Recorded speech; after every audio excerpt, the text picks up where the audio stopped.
They called it Tiros 7. Population, 86,421. Now, a graveyard spinning in silence. At first, Earth's politicians scrambled for answers, but there was none.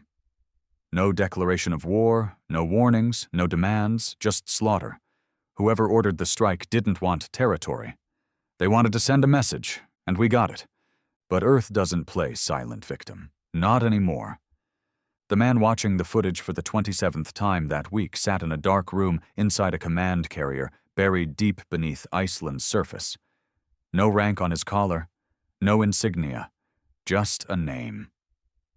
Thorn. He didn't flinch when the images repeated. He didn't weep when the screen showed scorched bodies lined up in shattered streets. He just stared, jaw clenched tight enough to crack molars. The blood on that colony included his younger brother, a civilian tech engineer who moved to Tiros 7 to escape war. Not find it. The door behind him hissed open. A sharp voice broke the silence. "Sir, they've convened the assembly. They're calling it a tragedy. They want restraint." Thorn didn't turn around. "Restraint? They butchered children, Commander." "I know." He stood slowly, walking over to a small case mounted on the wall. He opened it, revealing a curved metal device, a key, forged in tungsten steel and laced with biometric locks. It hadn't been used in 73 years. Earth hadn't launched a full military offensive since the Orion conflicts. Humanity had learned to keep to itself, trading with other species, building quiet, isolated colonies. Peaceful. Dull. But Tiros 7 changed everything. Thorn took the key in both hands and pressed it to the panel. "Confirm identity," the AI voice hummed. "Fleet Admiral Thorn, authorization Vulcan Protocol 010, he growled. A pause. Then a click. Lights turned red. Alarms remained silent. But inside Earth's war core, the ancient engines of vengeance spun to life again. Far above, in orbit, the EMS Leviathan, Earth's flagship Dreadnought, began transmitting coded pulses across the Sol defense grid. Shipyards from Jupiter's moons to Titan's forges responded instantly. The order was simple. Activate the fleet. Within hours, production lines started rolling, dormant for decades. Cryovaults were opened. Generals pulled from retirement, some too old to walk, but all willing to fight. Earth's old war machine, scarred and feared, had been waiting for something like this. By the end of the second day, 312 dreadnoughts had already left Earth orbit.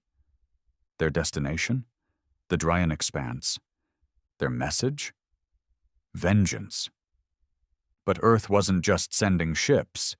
No, this time it was sending a legacy. A reminder. Thorn stood in front of the Leviathan's core deck, staring at the star map lighting up with enemy territories. "We don't know which species hit us," his tactical officer muttered. "We don't even know if it was official military or rogue mercs." Thorn's gaze didn't waver. "I don't care," he replied. "They flew ships. They carried weapons. They made a choice." He looked around at his crew, most of them young, born after the wars, raised in peaceful stations. That peace had made them soft, yes, but Tiros 7 hardened them overnight. "When we arrive," he continued, "I don't want prisoners. I want signals, loud ones, the kind that echo across galaxies." "Sir," the officer asked hesitantly, "how many ships are we building?" Thorn narrowed his eyes at the map. "All of them." Silence spread across the Leviathan's war room like a fog before the storm. Outside its armored hull, stars drifted quietly, distant, innocent spectators to the fury rising in Earth's heart. The ship vibrated with power as its reactors went from dormant to full operational, humming with restrained violence. Thorn stood at the center of it all, hands behind his back, as the wall-length holograms lit up with the latest fleet status. Dreadnought construction now at 14,000 and rising. Mars dry docks are working triple shifts. AI fabrication centers on Europa report 0 downtime, a young comms officer said, barely masking the edge in his voice. He had no rank during peace, just an analyst. But war changed everything. The crew was no longer labeled by desk work or seniority. Now the only thing that mattered was resolve. Thorne nodded. How soon till the fleet hits combat numbers? Less than 12 days, sir. 12 days to build 500,000 dreadnoughts.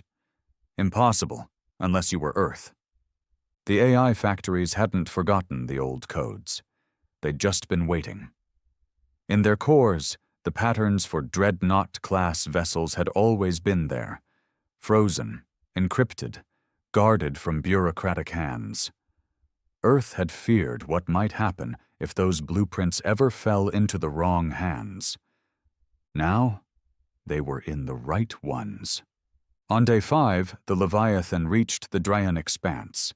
The closer they got to Tiros 7, the worse it smelled, even in space. Not literal scent, but the kind of silence that carried weight. Radio static filled the void. No civilian chatter, no merchant signals, no survivors, just echoes bouncing off burnt rock. They'd cleaned it. Whoever hit the colony didn't just burn it, they sterilized it. Every relay destroyed, every sensor gutted. Orbiting satellites vaporized in tight, precise lines. Someone had experience, and they wanted to hide something. The Leviathan sent out its first scouting wing, 2 heavy corvettes and a stealth drone grid. It took 5 hours before a corvette, the Eagle's Wrath, pinged something unusual. A radiation signature beneath Tiros 7's crust. Not natural, not Terran tech. Thorne watched from orbit as the corvette drilled down with its plasma cutters. Slowly, cautiously, it melted through layers of shattered bedrock. Then they saw it. Beneath the surface was a massive underground facility, half collapsed, partially shielded. Whoever the attackers were, they hadn't built this. They'd found it. "Get me eyes inside," Thorne ordered. The drone footage came in dirty, glitching, but the shapes were clear. Weapons, not Terran, not from any known registered race. Pulsed cannons with spiral cores. Plasma forges the size of dropships. One vault, still intact, was filled with humanoid shells, biomechs, vessels meant to carry non-organic pilots. "Jesus," muttered one of the engineers watching the feed. "This isn't just a hit. This was a goddamn cover-up." Thorne leaned forward. "Replay the heat map." The AI complied. Heat signatures spiked inside the facility. 89 life forms, faint but moving. They weren't dead. They were hiding. 6 hours later, a shock team deployed from the Leviathan. 50 men in sealed exosuits descended into the ruin, flanked by 2 Goliath walkers. Their orders: no survivors unless interrogatable. No mercy unless deserved. The entrance was tight, dark, and laced with sharp ridges that screamed alien design. As they moved deeper, the air turned viscous, thick with electric static.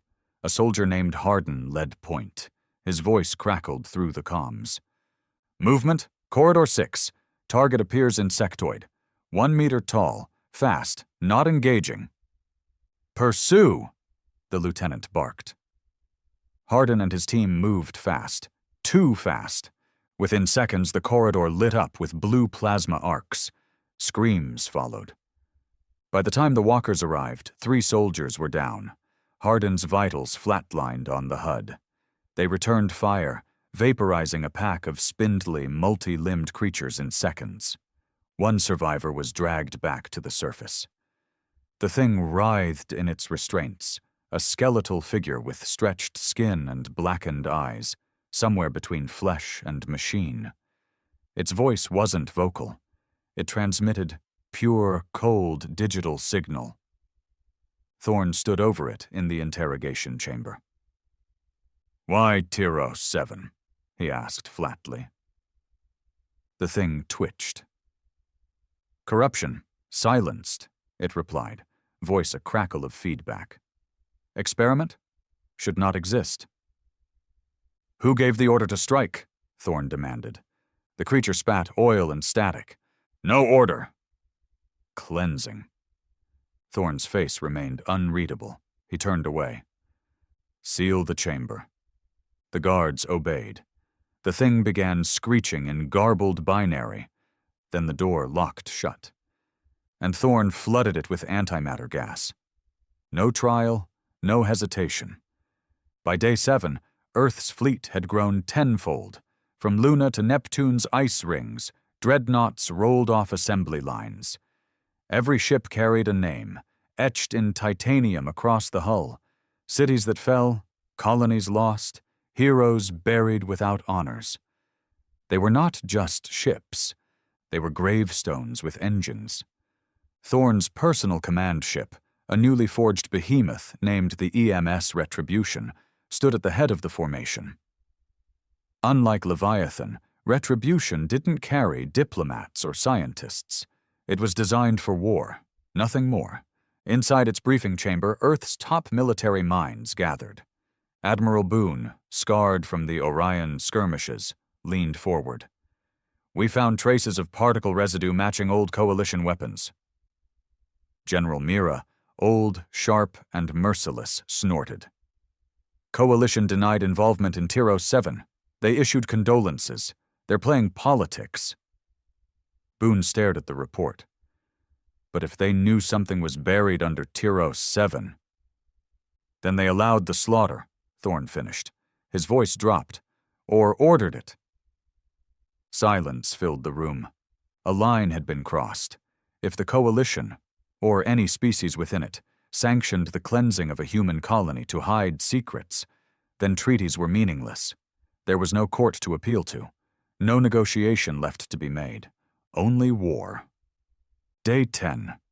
Scouts reached a nearby Coalition outpost, Sereth Prime, located in a dense asteroid field. Neutral zone, supposedly. But the moment Earth's advance fleet came within scanning range, they were fired upon.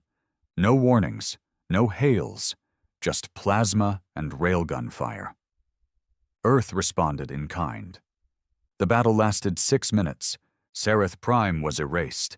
Of Earth's ships, 3 were damaged. No casualties. Of the outpost, nothing remained but a floating memorial of glowing debris. Thorn watched from the Retribution's bridge, unmoved. "They shot first," one officer whispered. "No," Thorn corrected. "Tiros 7 was first." This was just payback. He turned to the navigation AI. "Plot a course to the Council Core." There was hesitation. The Council Core wasn't a military base. It was a political sanctuary, a meeting ground where all species gathered, protected by ancient codes of neutrality. No one had ever attacked it in history. "Confirm target?" the AI asked. "Confirmed," Thorn said. A pause. "Firing upon the Council Core may result in universal war." Thorn's jaw tightened. "It already has." By the end of day 12, Earth's fleet reached full power. 500,000 dreadnoughts, each one a fortress, bristling with world-killer weaponry, crewed by millions of soldiers, ex-Marines, rogue pilots, AI co-pilots, and every fighter Earth could spare. A final broadcast was prepared. Thorn stood before the fleet, broadcasting on all open channels across the galaxy. "This is Fleet Admiral Thorn of the Earth Defense Command." He didn't shout. He didn't rant. His voice was calm, controlled, cold. 16 days ago, the human colony of Tiros 7 was burned to the ground.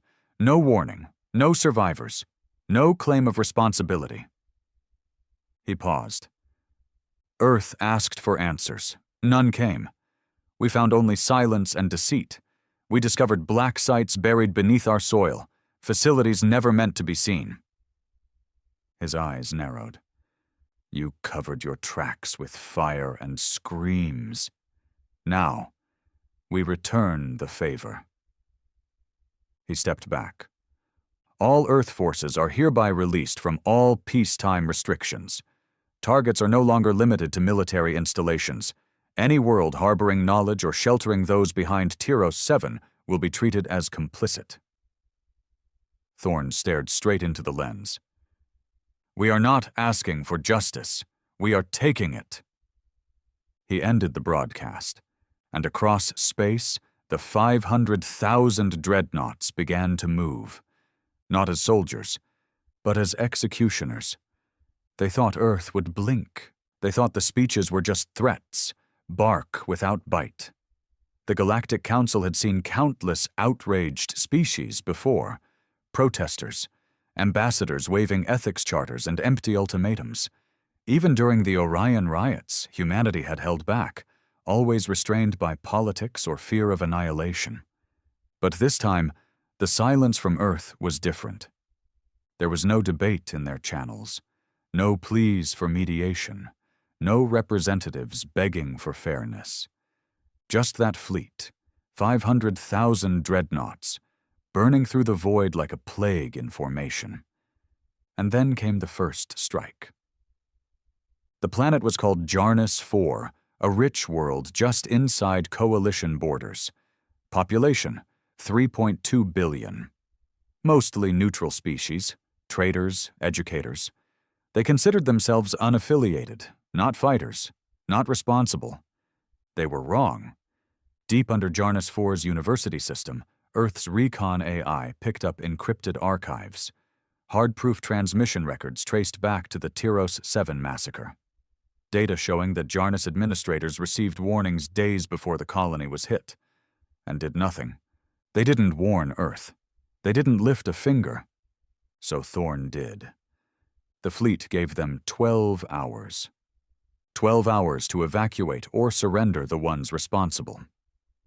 The Jarnisian government responded with a message: "We have no part in this war." Thorn replied with 2 words: "Then you're part of the silence." At hour 13, the first dreadnought salvo was fired. No surgical strikes, no pinpoint bombing, just raw planetary bombardment. Orbital kinetic rods fell from the sky at Mach 30. Cities were vaporized in the first impact wave. Universities turned to craters. AI towers collapsed like dominoes. In 37 minutes, Jarnis 4 ceased to exist. Not one dreadnought was scratched. No fighters were deployed.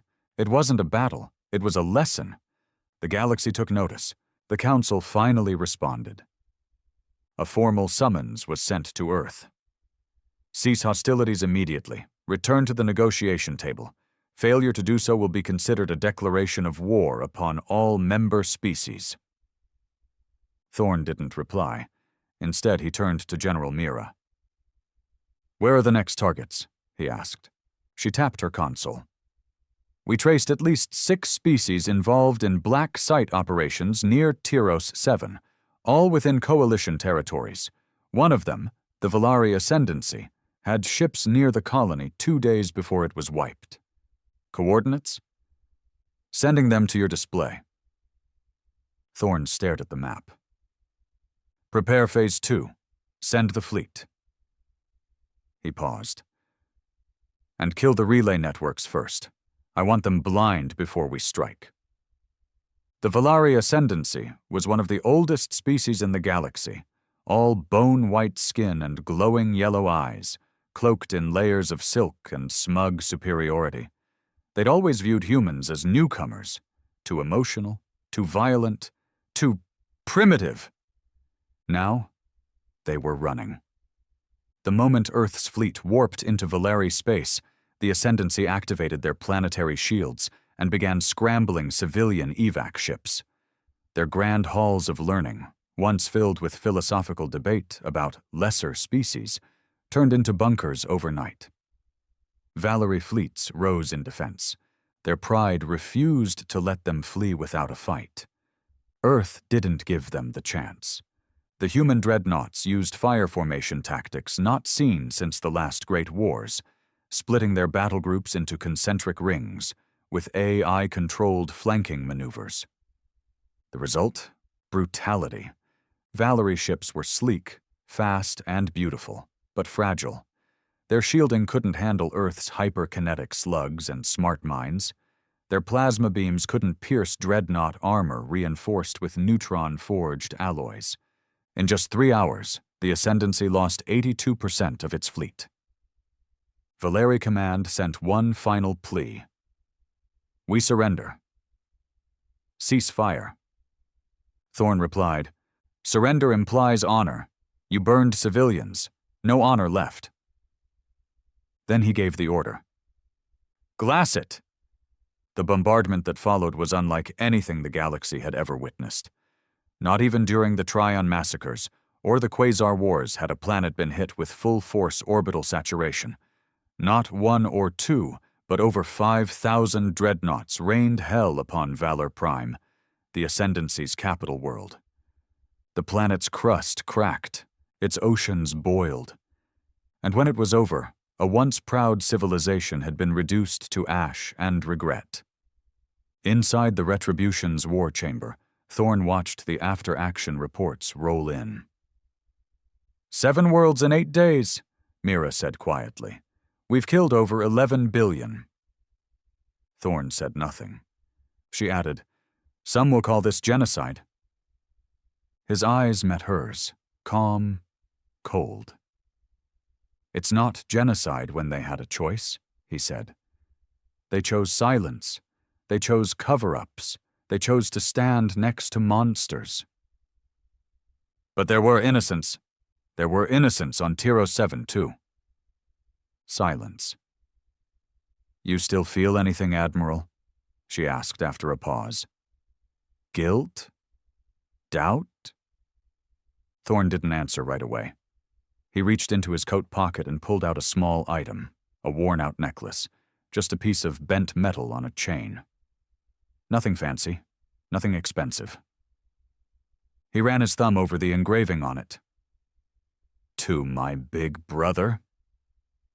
I'll be watching the stars. It was all they recovered of his brother's body. I feel one thing, Thorn finally said. What's that? Clarity. But not everyone on Earth agreed. Back home, protests began to rise. Journalists and dissidents questioned the scale of the retaliation. Public channels filled with whispers, Are we becoming the monsters? How many more must die for vengeance? Is this still justice or is it madness? Thorn didn't care. He wasn't fighting for politics. He wasn't trying to look moral. This wasn't about optics. It was about a line that was crossed and a galaxy that believed humanity would stay leashed. He'd already made the decision. Earth would rather burn the stars than kneel again. On day 17, a captured Coalition frigate leaked critical information under interrogation. Its pilot, a reptilian mercenary with a forked tongue and 5 war tattoos, confessed what many had suspected. The massacre of Tiros 7 had been a test. Not a random strike, not a mistake. A secret council within the Coalition, made up of elite species, had authorized an experimental purge to gauge humanity's reaction to controlled suppression. They believed Earth had grown soft, too peaceful, too content. They wanted to remind humans of their place. Instead, they triggered a war they couldn't contain. Thorn stood before the High Command, report in hand. Let's make one thing clear, he said. This isn't revenge anymore. He looked at the map, which now displayed hundreds of worlds across Coalition territory. This is extermination. A long silence followed. Then Mira leaned forward, eyes sharp. What about the Council Corps? Thorn didn't flinch. We save it for last. By day 20, the galaxy was in full collapse. Supply lines shattered. Allies turned on each other. Some species declared neutrality, begging Earth not to fire. Others offered tribute, even weapon stockpiles, just to be spared. Earth accepted none of it. One by one, systems fell, spaceports burned, orbital rings cracked. The Coalition was no longer a ruling body, it was a crumbling corpse. But with every victory, Thorn grew colder. Sleep eluded him. Memories of his brother's laugh echoed in the corners of his mind, now distorted, twisted by screams, fire, and broken bones. He began to avoid mirrors. He didn't like the man looking back. Then something changed. On the outskirts of a scorched moon in Sector 91G, one of Earth's scout vessels found a vault buried under centuries of rock. Shielded in layers of cloaking fields and warp static, it should have been invisible. But Earth's AI found it. What they uncovered inside shattered everything. Inside the vault were archives, not Coalition-made. Older. Far older. Alien symbols, ancient star charts, and most chilling of all, footage. Footage of Earth. Not now. Not recently. From before first contact. From before Earth knew there was life beyond its solar system. In one video, human test subjects were being observed, dissected, manipulated, watched from afar by unseen species, marked, tagged, then released back. The truth hit like a railgun slug. Tiros 7 wasn't the beginning. It was just the next phase in a long game. Earth had never been welcomed into the galactic fold. It had been allowed, controlled, conditioned. All those peaceful decades? A leash. And now humanity had broken it. Thorn stared at the footage. His hands trembled for the first time in weeks. "We were never equals," he whispered. "We were livestock." Mira stepped up beside him. "What now?" Thorn straightened slowly. His voice was ice. "We finish what we started." He turned to the map. "Take me to the Council Core." They called it the Council Core, a sanctum, a shrine, a place of so-called peace. Built at the convergence of 6 major wormhole routes, the core was a marvel of architecture and hubris, floating cities wrapped around a neutron star, laced with solar sails and self-sustaining energy webs. It wasn't just the capital of the Galactic Coalition. It was their throne, their safe house, their fortress in the stars. No species had ever dared to attack it. No species had ever survived attacking it, until now. Because Earth wasn't coming for diplomacy. It was coming for vengeance. Thorn stood on the bridge of the EMS Retribution, staring through the reinforced viewport as the stars warped into spears of light. "ETA to Council Core?" he asked, voice steady. 46 minutes, his navigator replied. Behind him, the fleet moved like a metal ocean. 500,000 dreadnoughts, escorted by a swarm of AI-controlled frigates, cruisers, destroyers, and autonomous artillery carriers. Each ship carried its own gravity field, its own power grid, its own ecosystem. They weren't reliant on fuel stations or coalition relay points. They were built for isolation. They were built for siege. And they were built for this. Thorn's hands clasped behind his back as Mira approached. "We just received transmission logs," she said. "They're mobilizing everything. All remaining coalition fleets are converging at the core. Defense rings, orbital weapons, mercenary fleets, even unaligned species. It's everyone." "Good," Thorn said. "Then we won't have to hunt them down after." Mira looked at him, not with fear, but caution. "There's no coming back from this. You know that, right? This isn't just war. This is extinction protocol." Thorn didn't respond. His jaw clenched. "We saw what they did to us. For centuries," he finally said. "They watched us from the dark, used us, manipulated our development.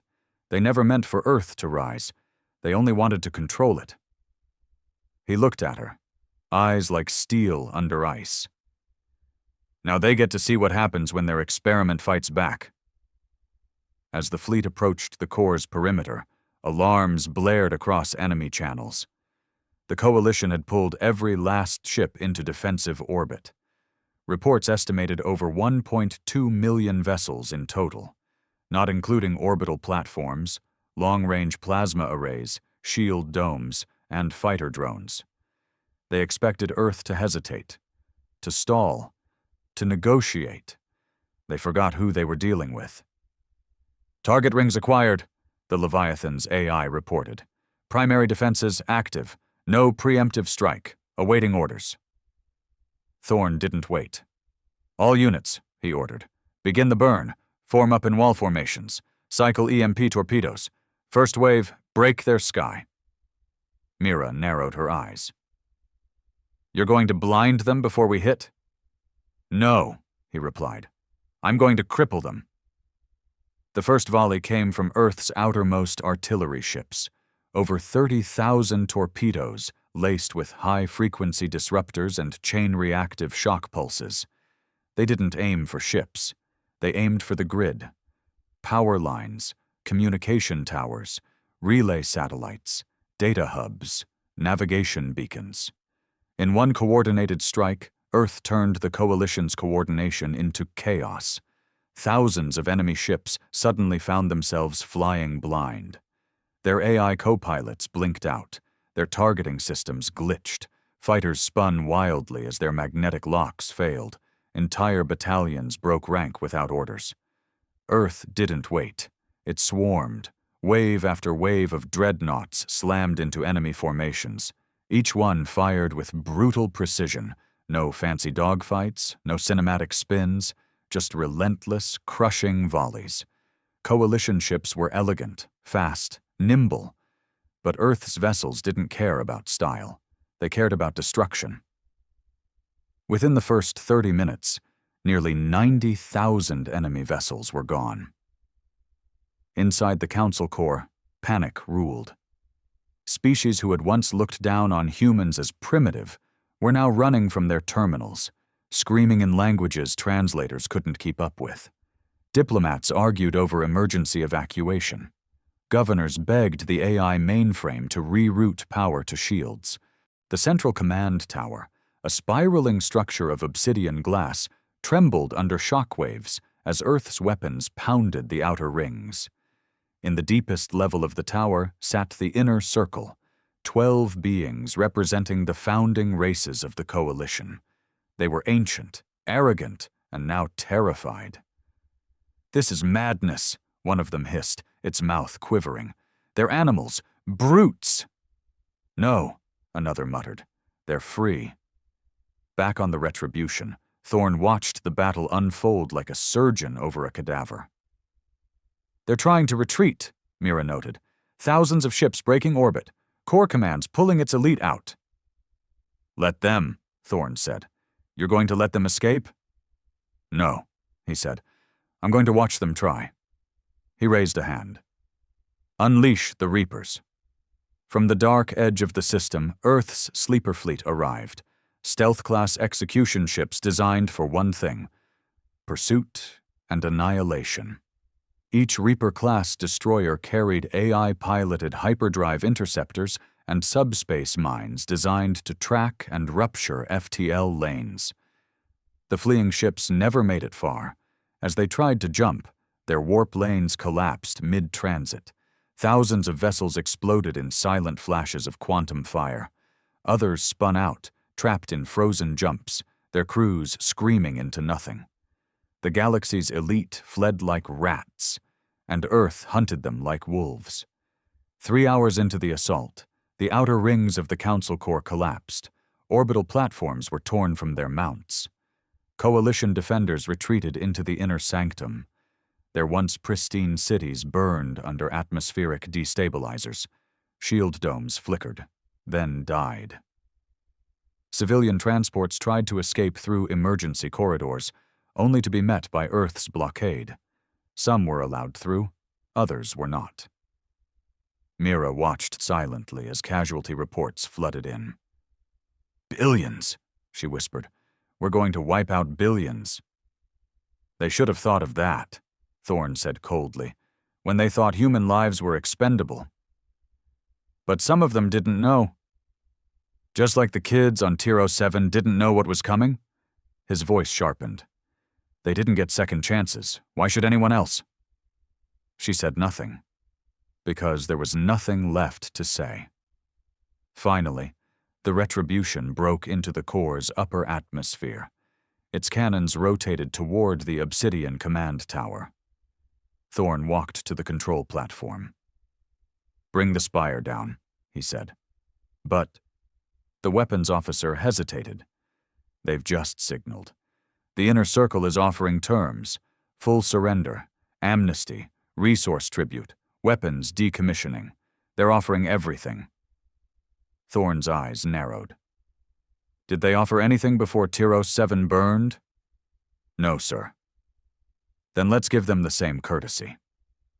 The order was given. The sky lit up as the Retribution fired all 6 siege cannons into the heart of the core.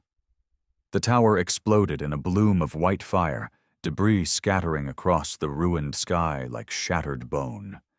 And just like that, the Galactic Council fell. After the assault, silence filled the system. The only sounds were the low hum of Dreadnought engines and the distant crackle of cooling wreckage. No more enemy fleets. No more diplomacy. No more games. Earth had won. But victory came with a cost. As Thorn stepped onto the platform overlooking the wreckage of the core, a young officer approached, eyes wide, voice shaking. Sir, there's something else. What is it? After the spire fell, we found a deep core vault, sealed beneath the council tower, protected by layers of encryption. Took the AI 3 hours to break in. And? The officer swallowed hard. It wasn't a war room. It was a control chamber. Thorn frowned. For what? The officer handed him a data chip. For us. Thorn inserted it into his visor. Footage played. Cages, labs, autopsy tables, human test subjects screaming behind force fields, generations of them. Some from early contact eras. Some from now. They hadn't just watched Earth from afar. They'd been harvesting from it, kidnapping, experimenting, rewriting DNA, trying to build a human counterspecies, something that looked human but wasn't, programmable, obedient, a fail-safe.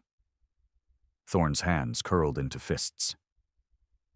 How many knew? He asked. The officer hesitated. Everyone, he said. The inner circle, the major species, the neutral ones too, it's all logged, decades of it. Thorn stared at the ruined sky. No tears, no screams, just a whisper. They wanted control. Now they get a reminder. He turned away. We're not just another species. He walked back toward the bridge. We're the end of the leash. Earth didn't just win the war. It burned the page the galaxy had written for it. The survivors would tell stories of dreadnoughts that blocked out the sun, of humans who didn't negotiate, didn't retreat, didn't apologize, of a species that rose from genocide and answered with extinction. They'd remember Thorn's face. They'd remember Tiros 7, and above all, they'd remember that Earth only asked once. The galaxy lay in ruins. The Council Core no longer spun with its artificial rings or broadcast its arrogant laws across the starways. Where once diplomats and rulers from 100 species debated peace and dominance, now there was only silence, ash, and the drifting wreckage of what used to be order. For the first time in 1,000 years, there was no galactic government, and Earth stood alone, victorious, unchallenged, feared. But victory didn't feel like glory anymore. It felt like weight. On the observation deck of the Retribution, Admiral Thorn stood with arms crossed, staring at the void where the Council Core used to be. Shattered rings still drifted lazily around the neutron star, glowing dimly in the shadow of Earth's dreadnoughts. His reflection in the glass didn't look like a man who had won. He looked like a ghost that refused to lie down. General Mira stood beside him. Neither of them had spoken in 10 minutes, not since the last reports came in, not since the silence from Earth grew louder than the screams from the stars. "The colonies are uneasy," she said finally. "Even the loyal ones." Thorn said nothing. "They're seeing the footage, not just the black sites, but Jarnis 4, Valari, the executions, the children." "They saw our children first," he said.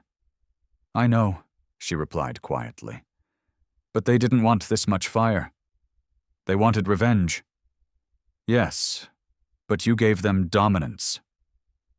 Thorn didn't flinch. "That's the only thing anyone in this galaxy respects," he said. "We begged, we signed their treaties, we followed their rules, and they still butchered our people in the dirt like animals." His voice turned to steel. "We're not asking for a seat at the table anymore. We're flipping the goddamn table and building our own." Mira watched him for a moment. "You still think they won't come back?" she asked. "I know they will." She raised an eyebrow. "Then what are we waiting for?" He turned to her. "The next enemy won't come from above." "What do you mean?" He pulled up a map, not of coalition space, but Earth's colonies. Red markers dotted the screen. Mira frowned. "Internal?" "Power vacuums," Thorn said. "Governors declaring themselves independent. Colonies demanding full autonomy now that Earth holds the whip. Even elements inside the fleet, rogue captains, mercenary defectors, AIs gone silent after core fall. It's starting." She stiffened. "A rebellion?" "Not yet," he said, "but soon." Mira let out a slow breath. "We wiped out 1,000 years of galactic structure in less than a month, and now the pieces are turning on us." Thorn nodded. "Because everyone's waiting for the same thing." "And what's that?" He stared at the blinking lights. "For me to die." Earth itself had changed. From orbit, it looked the same. Green, blue, alive. But the soul of it had shifted. Massive banners flew over its megacities, bearing the names of lost colonies. The old Earth Parliament had been dissolved, replaced by the Terran Dominion Command. Military tribunals handled justice. Civil liberties were narrowed in the name of galactic security. There were no more elections. There were only orders. And though the people cheered at first, drunk on the sweet taste of vengeance, that pride began to curdle. It started small, whispers on the infonet, hackers leaking footage of Jarnis 4's bombing, underground forums debating if the massacre at the Council Corps went too far, reports of pacifist cells in former academic colonies, smuggling out dissenters. Earth crushed them, of course, but the damage was done. A seed had been planted, and beneath every celebration, every parade, every anthem, there was a question rising in silence. What have we become? Thorn walked through the Leviathan's medbay, not to visit the wounded. There were none. Not anymore. The battles were over. No, he came here for the dead. Rows of cryopods lined the corridor, each one holding a fallen soldier awaiting burial. Men and women from the outer systems. Names Thorn would never know. Faces that stared back at him through frosted glass like quiet accusations.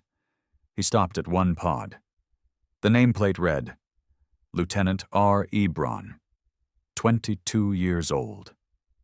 Killed in the breach assault on the Valari command ship. His helmet had melted into his face.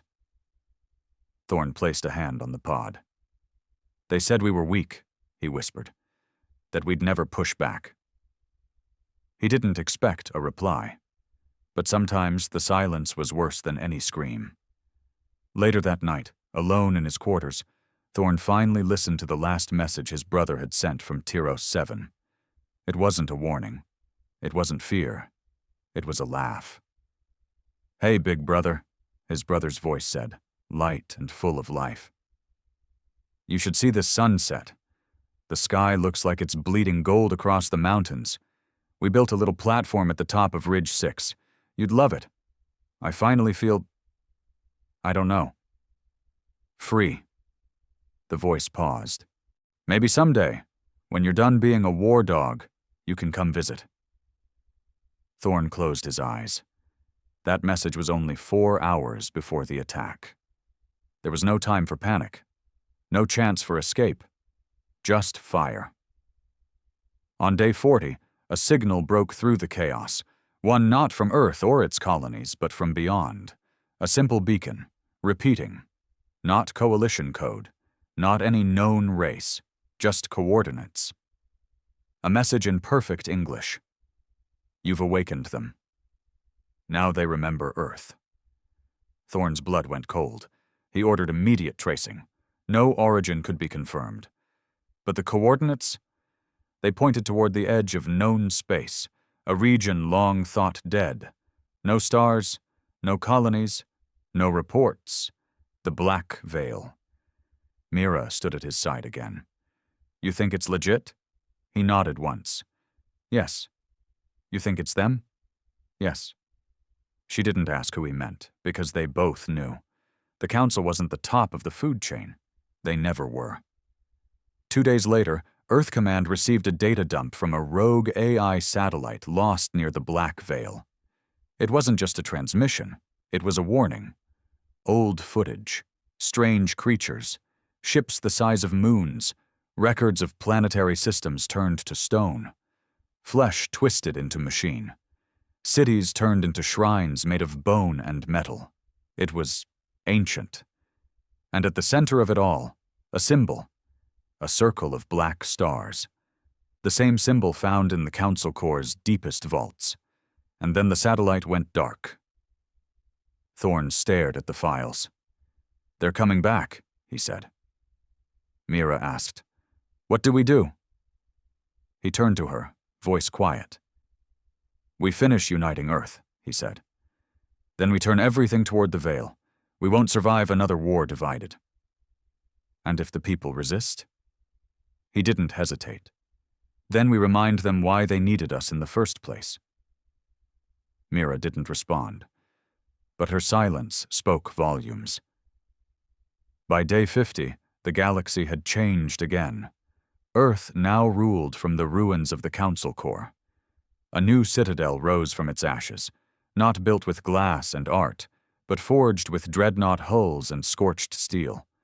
It was called the Obsidian Throne.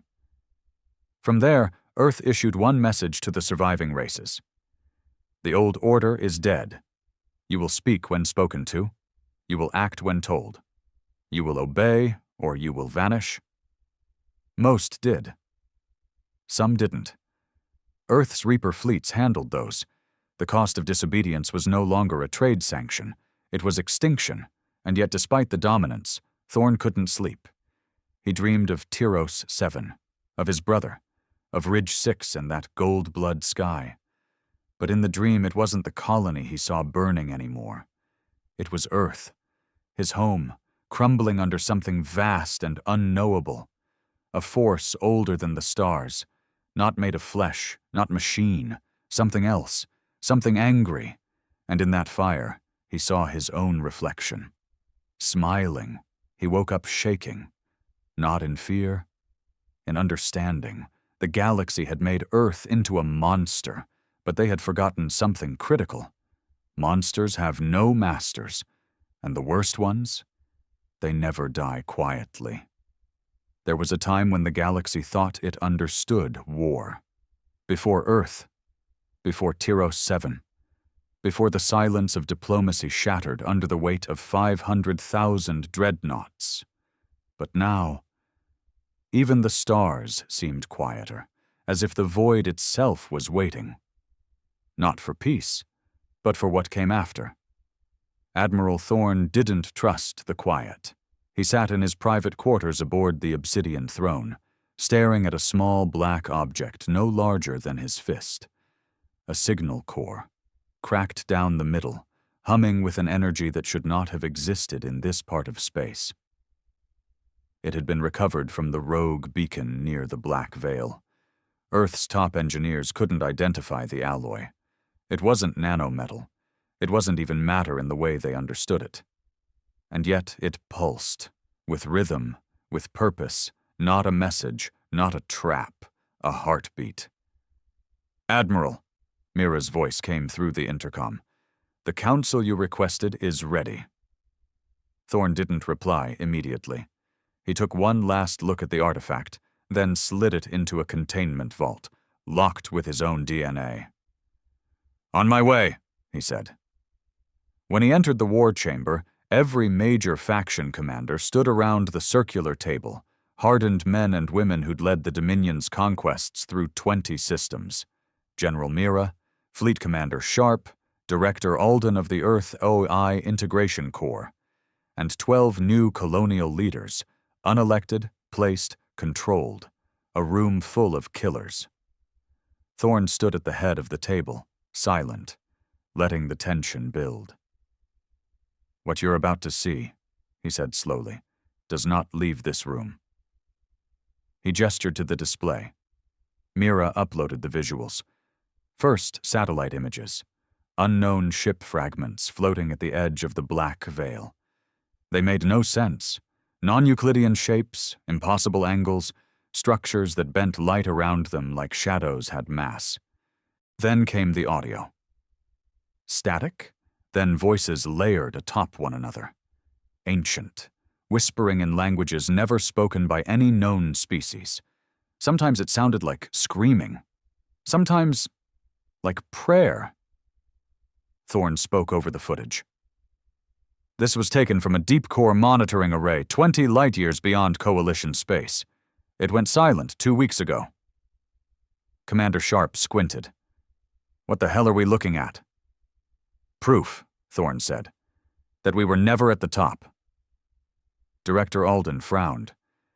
"You believe this is connected to the old vaults? The experimental tech we uncovered?" Thorn nodded. The vaults were monitoring posts, not research centers. They were tracking them. "Who are they?"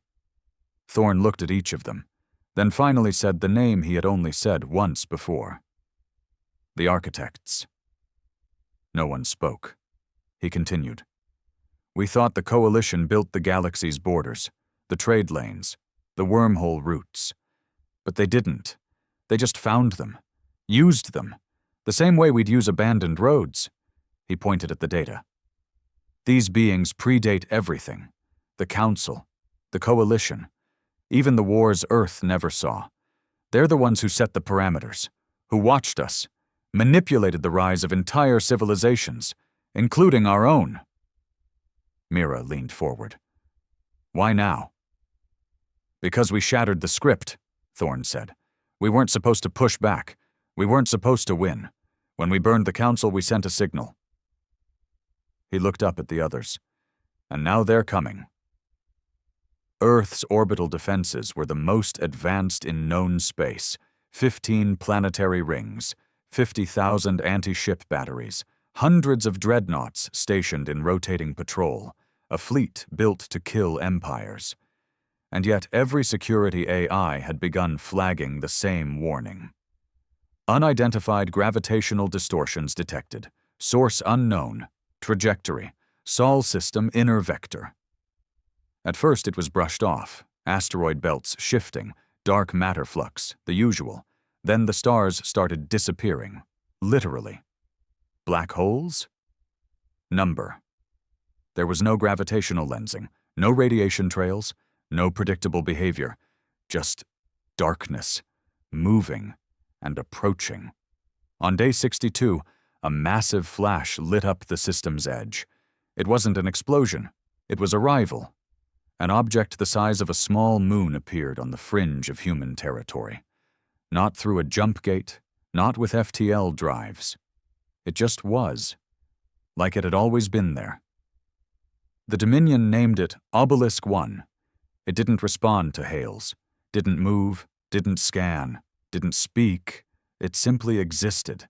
Then Earth's orbital stations began to malfunction, not from attack, not from viruses, from overload. The data streams pouring from Obelisk 1 weren't signals.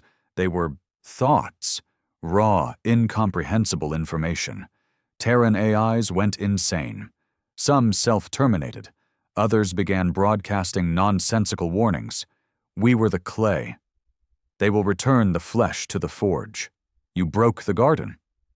Even Earth's strongest cognitive AI, HFY X7, locked itself in a loop. One line repeated 16,000 times. They're waking up what we buried. Thorn gathered the command council again. This time the tension was fear. Sharp slammed his fist into the table. We just wiped out the most powerful empire in the galaxy, and now you're telling me we're not ready for what's next? Thorn didn't flinch.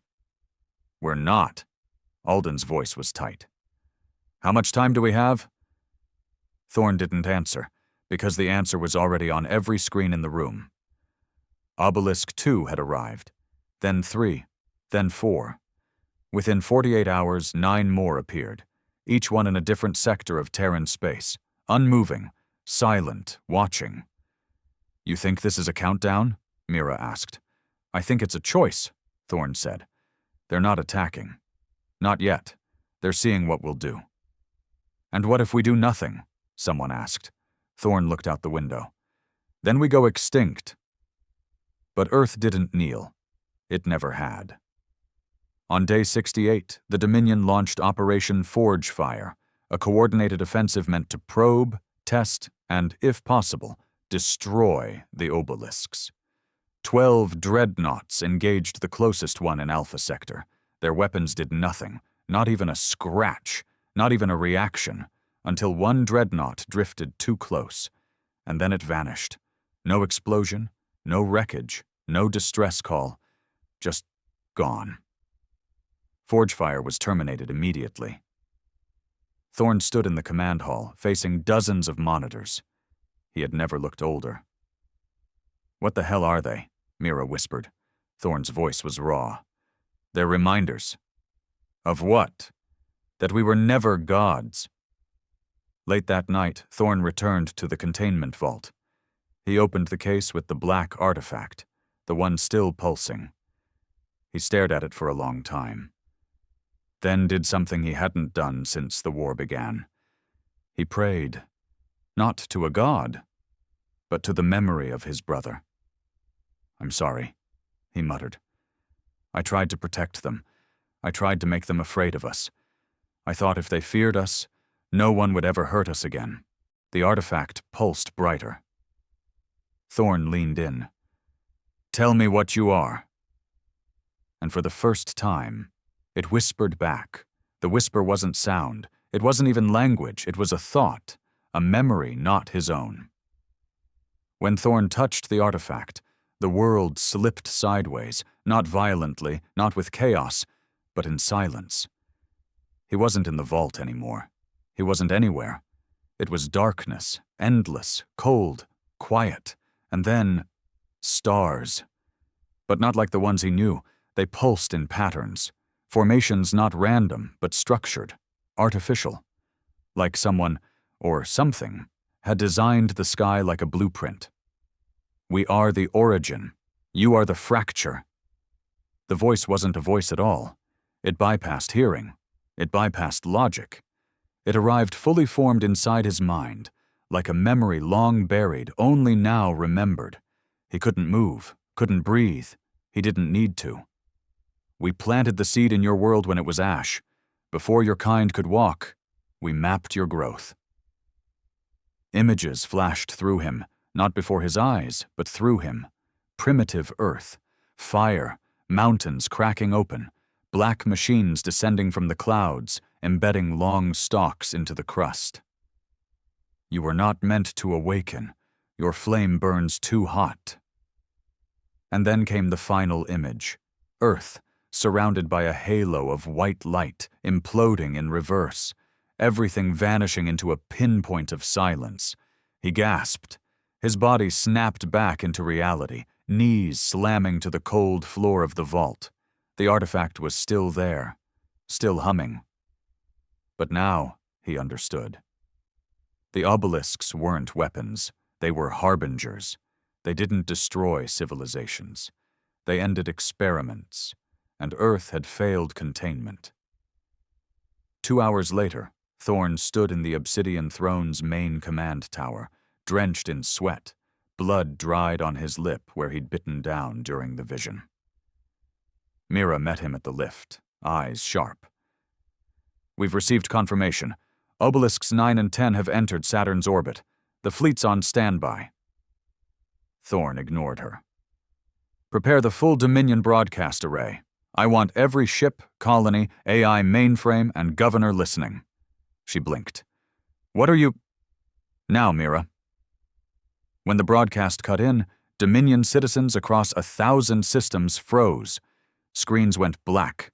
Voices died. Only one image appeared.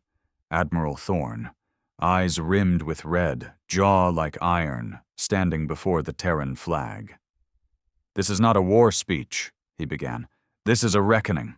He paused, letting the silence echo. "We burned the stars to answer the murder of our people. We destroyed empires that played God with our DNA. We took the galaxy by the throat and squeezed until it begged." Some watching cheered. Others didn't. "But we were wrong," he said, and the cheering stopped. Dead silence. "We thought the enemy was the Council, the Coalition, the corrupt, but they were puppets, controlled by something older, something watching." He nodded slowly. "They're here now. You've seen them. The obelisks. They're not weapons. They're not ships. They're the measuring stick.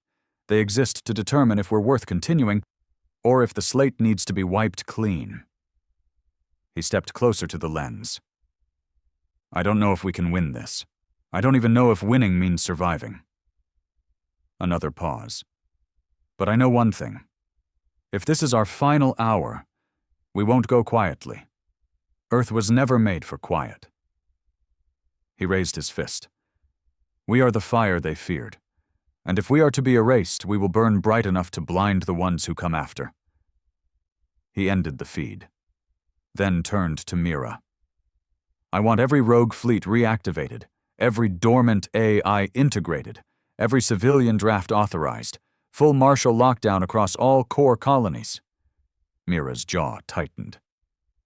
"That'll spark rebellion." Thorn stared at her. "Then we'll put it out." 3 days later, rebellion ignited anyway. It began in the Outer Rim, the former academic colony of Harrow's End. A once loyal research hub, now under Dominion control, flooded its communication networks with pirate signals. "The Admiral is leading us into extinction. They came because of him, not us." Within 6 hours, 4 other colonies echoed the message. Within 12, weapons caches were seized, Dominion officers executed.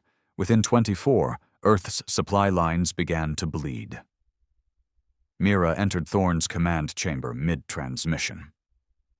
10 more colonies refusing orders. 5 governors denounced martial law. Some of your own Dreadnought captains are going dark." Thorn stared out at the void. "They're cowards." "They're human." "I know." He turned slowly. "Activate the Scorch doctrine." Mira went still. "You're not serious." His eyes were colder than she'd ever seen. "They want to fracture now, when we're facing something that can delete us from existence? You're ordering planetary suppression on Terran colonies." "I'm ordering a message," he snapped. "Loyalty isn't optional. Not anymore." Mira stared at him. "You're becoming what they feared you'd be." "No," he whispered. "I'm becoming what we need." Scorch doctrine began with precision. One rogue colony, Vera 9, struck first.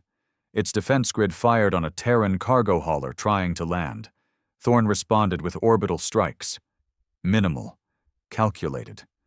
Just enough to knock out power, infrastructure, weapon stockpiles.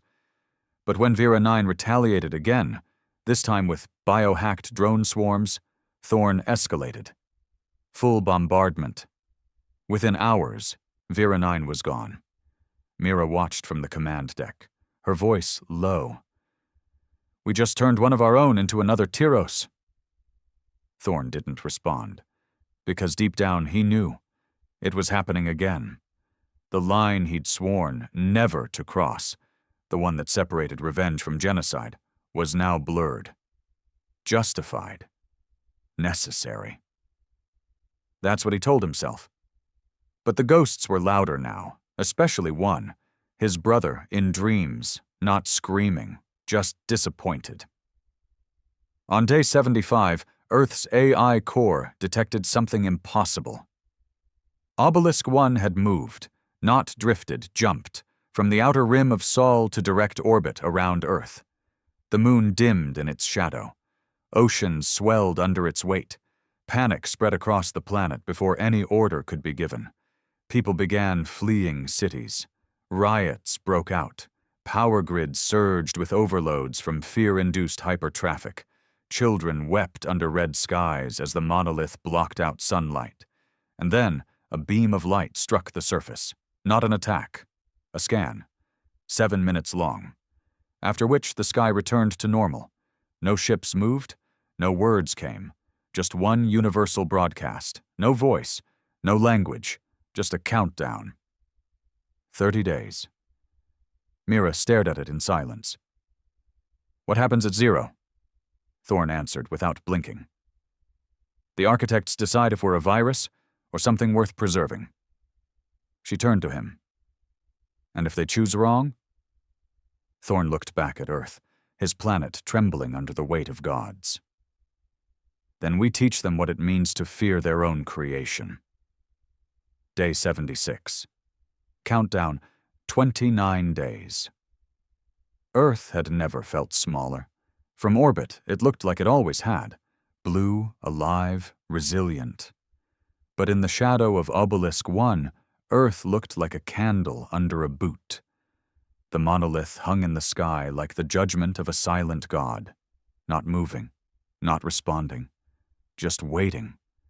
And every Terran colony, every soldier, every commander knew this was it.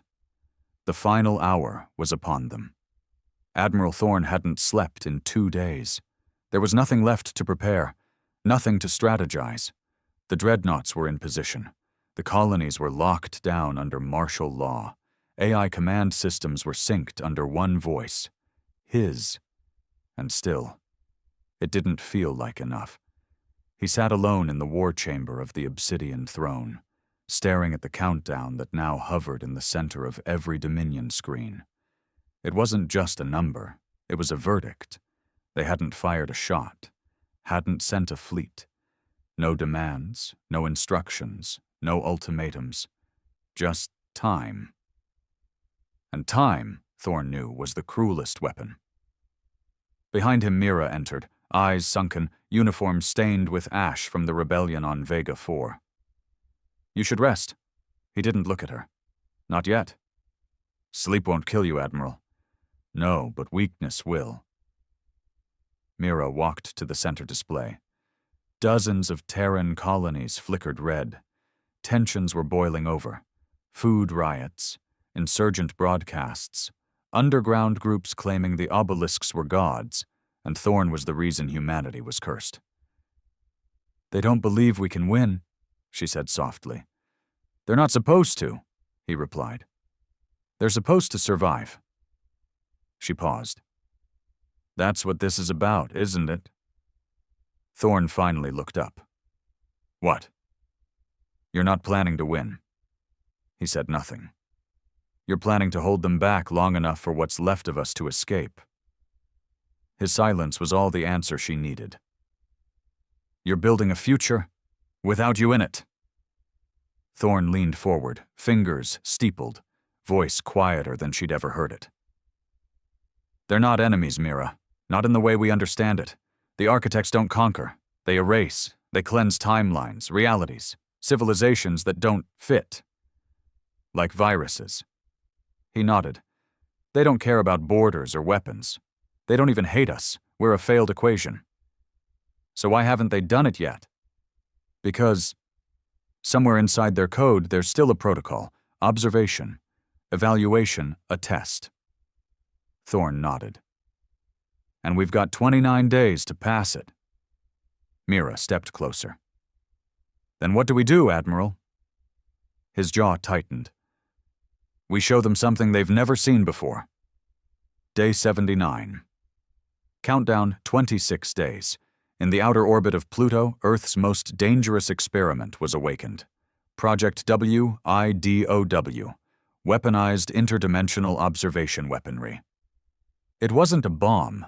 It wasn't a ship. It was an event. A pocket space tear in reality, built using the stolen schematics from one of the Council's deepest vaults. A weapon designed not to destroy matter, but erase meaning. Reality itself bent around it like a dying star. The Council had banned it. Earth built it anyway. And now, it was armed. Thorn watched the test from the bridge of the Leviathan, standing beside the AI interface node. Is it stable? The AI responded in its neutral voice. Stability is irrelevant. Containment probability is 0.2%. Once engaged, it will rupture space within a 1 AU radius. Targets? Anything with sentient energy signatures. Biological, artificial. It does not discriminate. And the obelisks? The AI hesitated, not from emotion, but processing conflict. Unknown. No simulations exist. Probability of success, 6%. Better than 0, Thorn muttered. Prepare a test fire. Mira, listening through the secure channel, broke in. If that thing tears a hole in the fabric of space, we may never stop it. That's the point, Thorn said.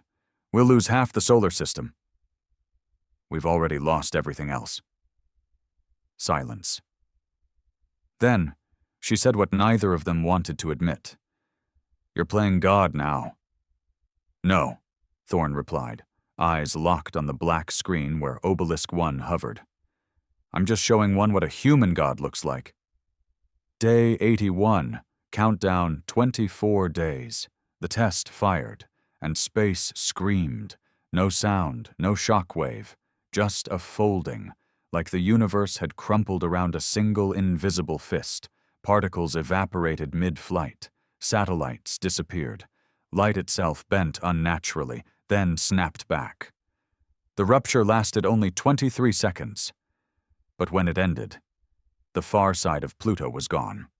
So was Obelisk 9, completely. No debris, no echo, no trace, just gone. The news rippled through Terran systems like wildfire.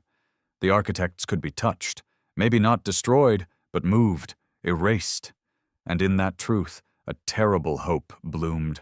Earth might fight back after all. But Thorn knew better. They let us hit it, he told Mira that night. They needed to know what we were capable of. Now they've measured us. And they're deciding whether to double the dose or cut the infection. Day 86. Countdown 19 days. Obelisk 1 finally moved. Not in orbit, but through space, towards Earth. Slowly, gracefully, like a judge approaching the guilty.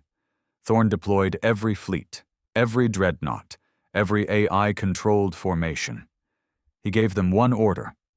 Hold the line. And when Obelisk 1 reached the moon's upper stratosphere, it stopped again. Then it opened. Not physically, not with doors. It unfolded, and from it emerged a single figure, not metal, not flesh, something in between, tall, faceless, radiating pressure and understanding all at once. It descended into Earth's orbit, passed through defense grids untouched. Then it landed. On Earth, at the crater where Tiros 7's survivors had built their memorial, alone, waiting. Thorn landed personally, accompanied by Mira, 2 guards, and a drone relay. He didn't take weapons. He didn't need them. The architect stood motionless, arms folded behind its back, face an ever-shifting mask of static. When Thorn stepped closer, it finally spoke. Not with sound, but memory. He saw Tiros 7 again, his brother's laughter, the fire, the screams, the rage, and then a new memory, not his own, the first human prototype, dying in a test tube, Earth reduced to cinders, galaxies before this one, failed runs, civilizations built and unmade by the architects. He fell to one knee, gasping. Then it spoke. You are flawed, violent, divided. You are beautiful. Thorn raised his head, eyes burning. You created us just to watch us fail? To see if something imperfect could evolve into something worthy of inheritance. Thorn spat blood. You killed billions. So did you. They stood in silence. Then Thorn said something the architect didn't expect. I forgive you. The mask flickered. You wanted gods? Thorn whispered. Then look at what you made. We kill, we grieve, we build, we rage, but we feel, we hurt, we remember. He stepped forward. And we choose. The architect said nothing. Then it dissolved. Light spilled across the field like dawn. The obelisks blinked once, then vanished. All of them. Gone. Countdown 000. No sound, no message, just stars and silence. Thorn stood there for a long time, then finally looked up. Was that it? Mira asked quietly. He nodded once. We passed. She looked around. At what cost? Thorn didn't answer, because he knew the answer. They'd lost their innocence. They'd lost unity. They'd lost their fear of becoming the very thing they once hated. But they were still here. And for now, that was enough.